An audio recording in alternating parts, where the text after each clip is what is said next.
Well, I think that any proposal that ends the conflict in Gaza and prevents further civilian casualties is a positive development.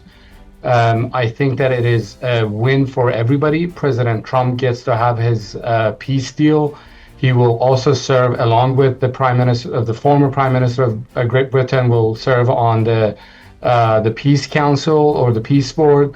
The conflict will end for the Palestinians. The Israelis can also retrieve their hostages and those who died in captivity. And eventually, I think if everything goes well, Palestinians will be able to govern their own.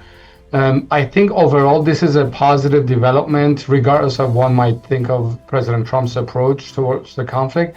I think this is a good development for everybody. I think that eventually they have to. There is no other choice. I mean, everybody agrees that Hamas cannot and should not have any role in the future of Gaza.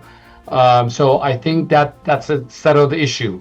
I don't think they have any other choice unless they really want to bring more bloodshed and resist. But this will not serve their interests, because then everybody will blame Hamas for the continuation of conflict. Israelis and the U.S. administration will have a strong justification for war, continuing the war. If it leads to fulfilling their aspirations for self-governance and self-determination and reconstruction of Gaza, where people can go back to their normal lives and live in peace and stability, I think it will serve their interests, and I think it's a good development. Well, Prime Minister Netanyahu is always on the record that he does not want a Palestinian state. He just repeated it recently. But I think he would work to give President Trump a political victory at home.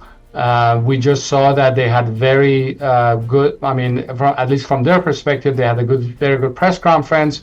And I think that the Prime Minister would try, at least for now, to give President Trump a domestic political victory. All I can say is that I hope he does, but he has when you look at his career, it was always based on trying to undermine the two-state solution,